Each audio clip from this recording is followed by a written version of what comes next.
Вие сте на програмата на Телевизија Плюс, а ова е Дневникот. Да ги видиме најпрвен кратките најави. Останете со нас.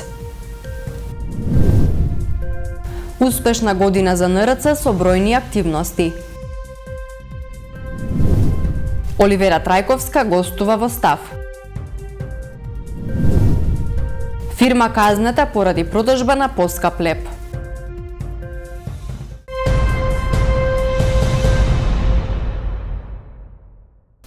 Успешна година бележи Националниот ромски центар. Тие се задоволни од реализираните активности, посветени на подобрување на здравствената заштита, правото на правда и поддршка на млади роми, но и на сите останати граѓани. Националниот ромски центар по годишното изборно собрание информира дека успешно ја завршија 2022 година. Биле покриени повеќе активности поврзани со здравствената заштита, правото на остварување на пристап до правда, поддршка на младите роми. За пофалба е велат што имаме млад кадар лекари. Бројката, појаснуваат, се искачи над 10 дипломирани лекари, но за жал 5 од нив си заминаа во странство, поради неможноста да обезбедат вработување во својата држава. Но велат кризата си го направи своето и поддршката од донаторите е намалена. Со сите донатори со кои што работувавме, можеме да оцениме дека Националниот ромски центар дојде до ситуација во 2022 година каде забележивме дека сите напредоци кои беа на полето на развојот на ромското прашање, инклузијата и заедничките напори да се даде еден позитивен контекст за приближување на Македонија кон европските интеграции, всушност беа намалени, со намален интензитет, значи немаше наше учество. Добивме еден вид на празнина, би сакал да кажам, не би сакал премногу да навлегувам, а од друга страна, она што е за окажување дека пораката е дека донаторите треба да сватат дека крајните корисници, како и медиумите што се, новинарите, главната алка и камерманите, сликата која се ствара за една информација, земам и за НРЦ, се ствара од луѓето кои тоа го имплементираат во практика, а не од луѓето кои преку прва рака, втора рака, четврта рака и на крај стигнуваат до нас, можам да кажам, на македонски трошки. Но денеска имаме ние, нели, софатна економска, енергетска криза, имаме криза од војна, но меѓутоа се надевам сепак пораката од овој годишно собрание дека треба да се врати до вербата на вредноста на човечноста кај секој граѓанин без оглед на вера, пол, етничка припадност. Од НРЦ истакнаа дека успеале наставници од градот да ги вклучат во проект со Барселона насловен Нуркање во диалог. Националниот ромски центар се надева дека ќе даде една поддршка сеофатна на помладите генерации да ги преземат своите позиции кои треба да ги добијат и за да можат ромското прашање да биде повторно актуелно, ама не велам ромско, биќе поголемиот дел на ромската заедница и се изјаснуваат и кажуваат: ние сме Македонија, ние сме со македонско државјанство. Што значи дека тие не сакаат и никогаш не се причинители на одредени конфликти и не посакуваат да има војна или нешто слично. Така да пораката за мир, благосостојба и љубов е една од најважните на оваа годишно собрание и се надевам дека колегите кои се тука, ние ќе почнеме и во соработка со мировниот корпус на комуникација, на размена на информации и нино доедуцирање, како и со Универзитетот од Барселона, каде наставниците од основно средно образование од неколку школи во Куманово учествуваа на тие тренинзи и успешно добиваат сертификати од една висока институција, а од друга страна сакам да укажам дека НРЦ за оваа година доби едно препознавање и вреднување од Министерството за политички систем и различноста е во убавината или убавината е во различноста. И таа активност која ќе се движи во текот на овие неколку месеци, ќе оди кон насоката на развивање на тоа дали ние можеме, имаме смелост, храброст да си го направиме нашето место подобро за живење, од една страна, од друга страна, нашите пораки, апели да стигнат до релевантните фактори, а меѓународните институции да бидат малку поинтензивни, повидливи и нивниот мониторинг да бидне видлив на терен и поддршките што се прават од страна на меѓународните фактори да бидат во интерес и во корист на граѓанинот. Од НРЦ појаснуваа дека ќе продолжат да се залагаат за решавање на ромските прашања, но и за сите останати граѓани. Кумановец вчера вечер бил приведен откако полицијата му пронашла марихуана и дигитална вага. На 2 март во 20 часот и 30 минути полициски службеници од СВР Куманово лишиле од слобода 19 годишен кумановец, информираат од Министерството за внатрешни работи. Како што појаснуваат од полицијата, при претрез во неговиот дом извршен со судска наредба, биле пронајдени и одземени марихуана и дигитална вага. Тој бил приведен во полициска станица и по целосно документирање на случајот против него ќе биде поднесена соодветна пријава, стои во соопштението на МВР.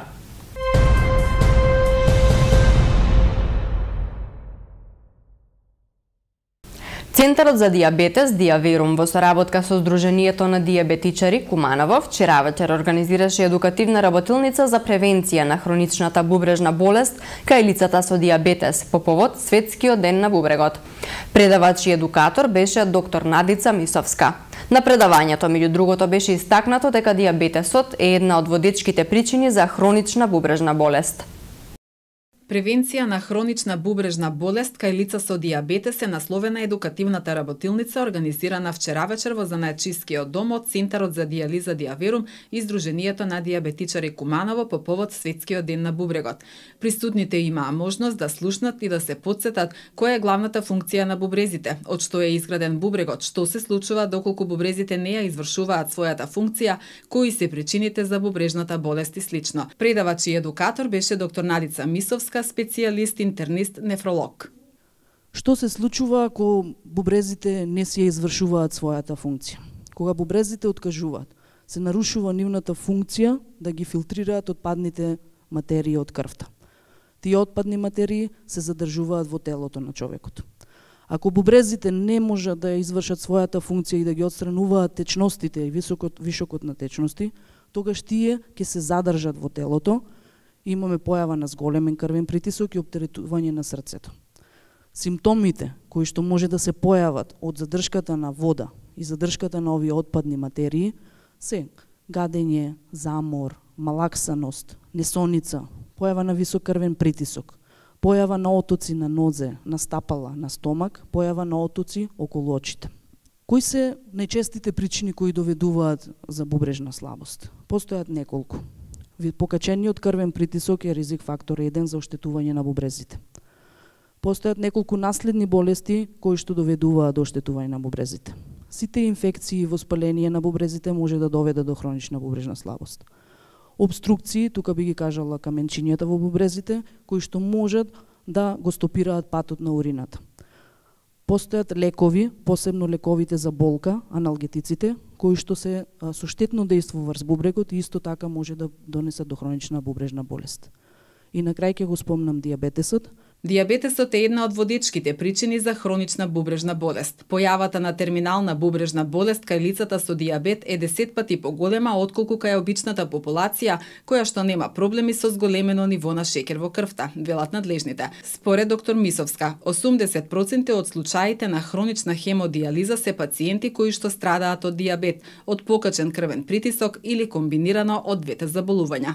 Бројот на заболени од дијабет во нашата земја е континуирано во експанзија и во моментов некои последни бројки што ги имам се околу 185.000 заболени, од кои што сега Зоран ми сподели дека околу 45.000 се на инсулинска терапија.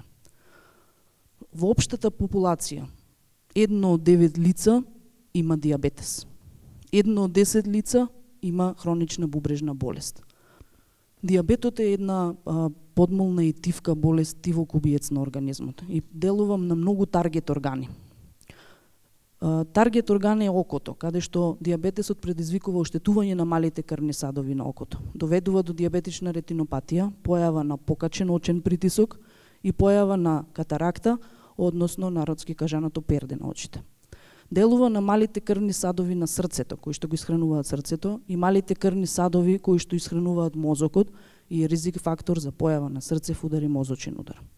Што можеме да направиме за да ги зачуваме нашите бубрези да бидат здрави ако имаме дијабет? Двата главни фактори се контрола и следење на шекерот во крвта и контрола на крвниот притисок. Дијализата е најчесто застапен метод во нашата земја за третирање на крајниот стадиум на бубрежната болест. Најоптимален метод на лекување на бубрежната болест е трансплантација на бубрек, која може да биде од жив донор или од кадавер, а дарителот може да биде познат член од семејството или пак непознат дарител.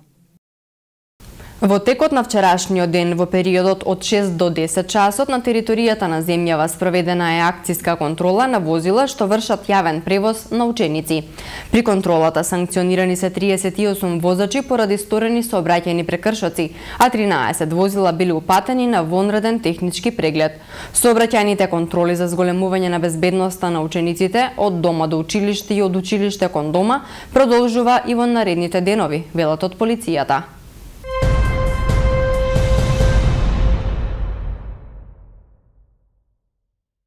Фирма од Куманово доби казна откако инспекторите утврдиле дека продава леп поскапо од 33 денари. Владата повторно пресече, трговците мора да произведуваат и дистрибуираат леп со замрзнатата цена. Една фирма од Куманово и 3 од Скопје добиле казни од по 300.000 денари, откако државниот пазарен инспекторат утврдил дека продаваат леп поскапо 33 денари. Казните, согласно Законот за трговија и Законот за заштита на потрошувачите, се движат од 500 до 10.000 евра по правен субјект или од 50 до 500 евра за одговорното лице. Инспекторатот извршил 234 контроли низ државата, откако владата во вторникот одлучи да ја замрзне цената на белиот и полубелиот леп на 33 денари за 450 грама.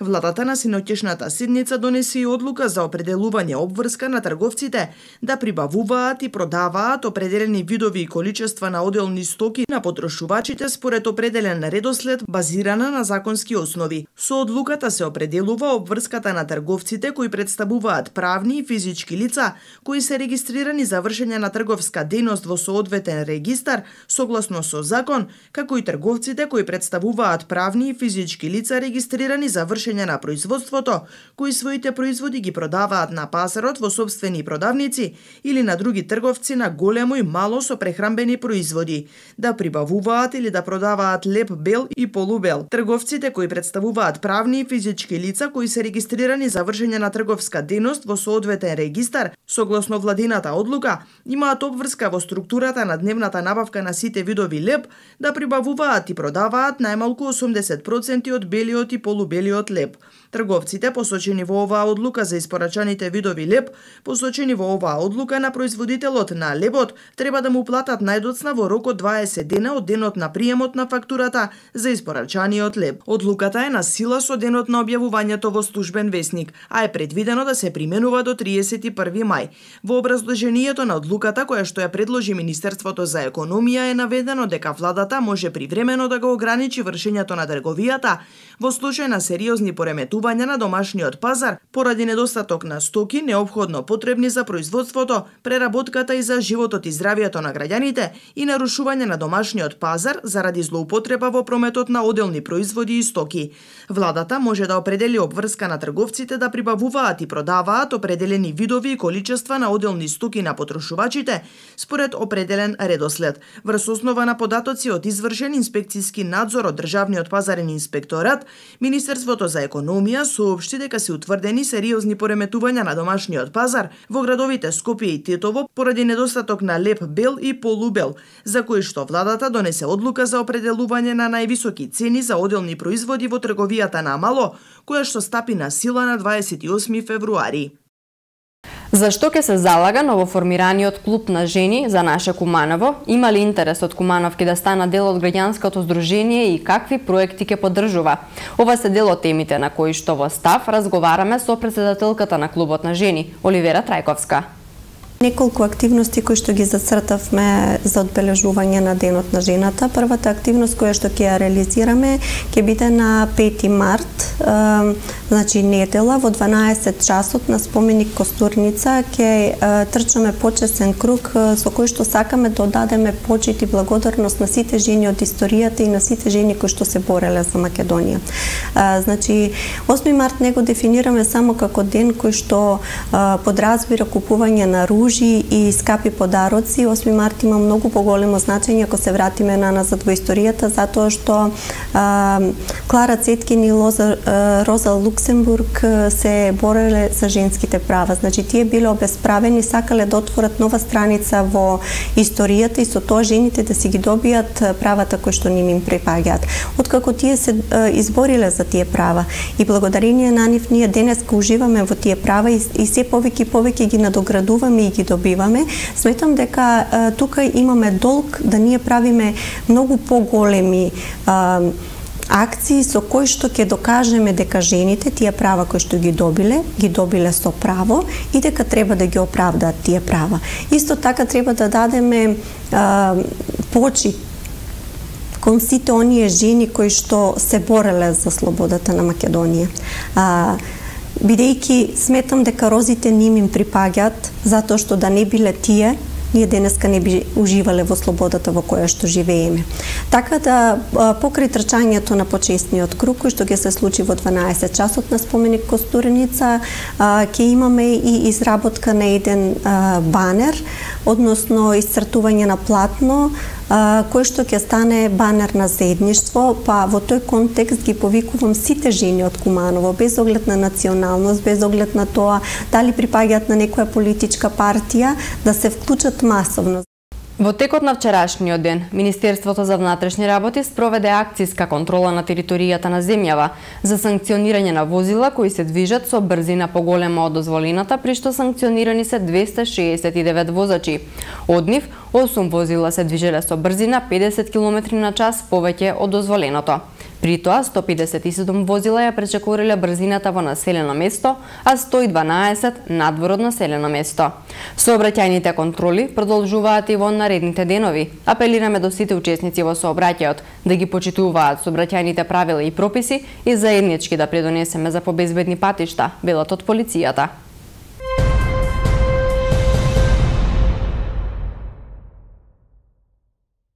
Денови веќе започне крпење на ударните дупки и санирање на јавните патишта во градот, информираат надлежните од општина Куманово. Минатата година реализирани се речиси 70% од планот за одржување на јавните патишта во општина Куманово. Тука се наведени 9 улици и санирање на ударни дупки. Вредноста беше предвидена 20 милиони. По завршена тендерска документација од страна на општина Куманово беше избран изведувачот Кооп инженерик од Куманово, со него е склучен договор. Значи, реализација на овој план за јавни набавки е 67,19%. Значи, конкретно да дам појаснување на одредени улици. На улица Тоде Мендол, таа е целосно завршена. Таа ги имаме стајно по ситуација 1, 2, 3, 4, 5, меѓутоа можеби требало да се напишат и поединочно во сума на пари за да биде малку појасно. Инаку би ви кажал, одржување на улица дело Тоде Мендол е завршена. Титова Митровечка улица, дело од улица е комплетно завршена. Драган Стопаровиќ е комплетно завршена. Дело од улица Сава Ковачиќ е комплетно завршена. Васил Антевски е комплетно завршена. Дело од улица Жикица Јованец исто така е завршена. Тане Георгиевски е завршена. Трајко Јовановски кмет, тоа е кај Шумскиот пат, е целосно завршена. Дело од улица 1 во Бабинол е завршен. Останува само Драган Стопаровиќ да се доврши. Почнавме, па застанавме да видиме дали можеме да направиме техничка документација за одреден дел за атмосферска канализација. Ако не успееме да ја направиме и да ја ставиме во програмата, тогаш таа улица ќе ја реализираме. Значи, зборувам за улица дело Драган Стопаровиќ.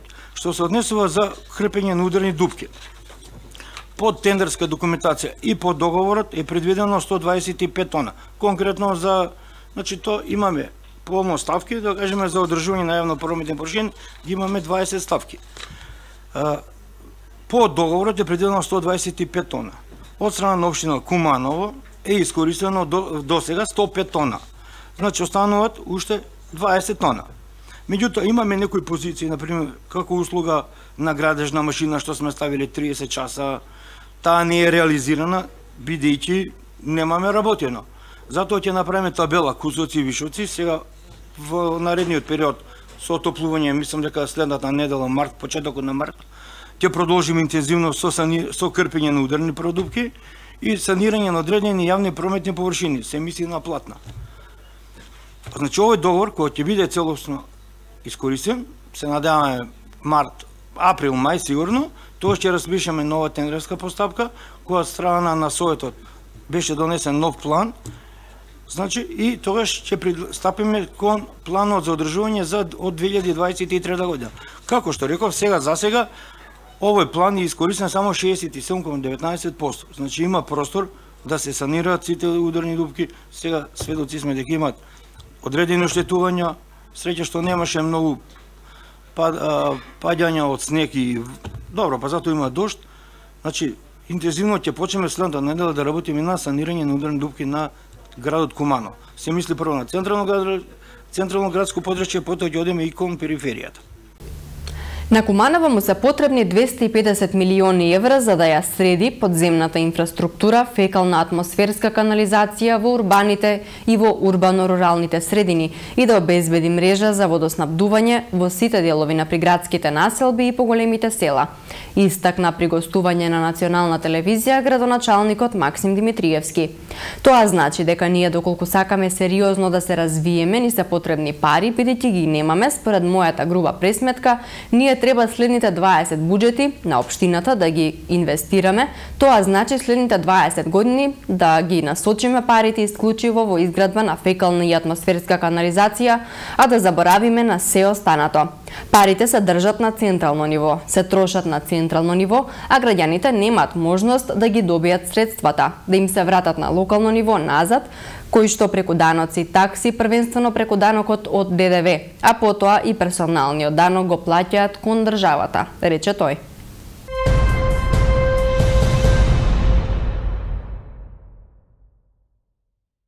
Во продолжение проследете ги и вестите од Македонија.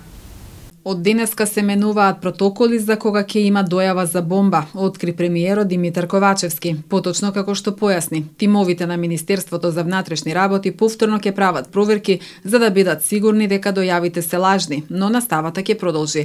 Не сме ја загубиле сајбер војната и нема да ја загубиме. Ова се случува во голем број на држави членки на НАТО. Веќе Министерството за внатрешни работи менува одредени протоколи, посочи премиерот, додавајќи дека денеска повторно ќе имаат состанок со раководството на МВР и Министерството за образование и наука за носење на дополнителни мерки со цел да се овозможи редовна и непречена настава. На иницијатива на Министерството за образование и наука, корисниците на ученички и студентски стипендии кои се стекнале со ова право во некоја од изминатите учебни, односно академски години и имаат активни договори за користење на стипендијата, од оваа година ќе добиваат зголемен месечен износ, идентичен на износот кој го добиваат новите стипендисти. За да го остварат правото на зголемен месечен износ на стипендија, постојните стипендисти со активен договор потребно е до Министерството за образование и наука да достават пополнет и потпишан анекс на договорот за соодветната стипендија. Анексот се пополнува и доставува во 3 примероци во писарницата на Министерството или преку пошта, најдоцна до 17 март годинава.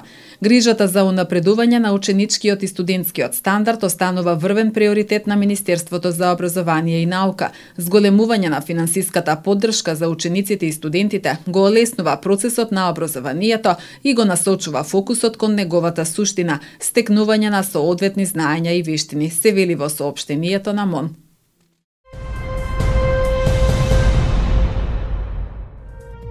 Времето денеска во Куманово беше променливо облачно со услови за дожд.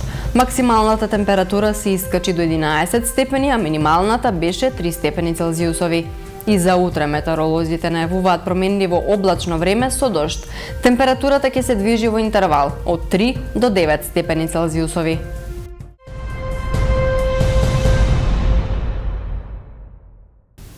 Во име на тимот кој го подготви дневникот, ви благодарам за вниманието. Останете понатаму со нашата програма.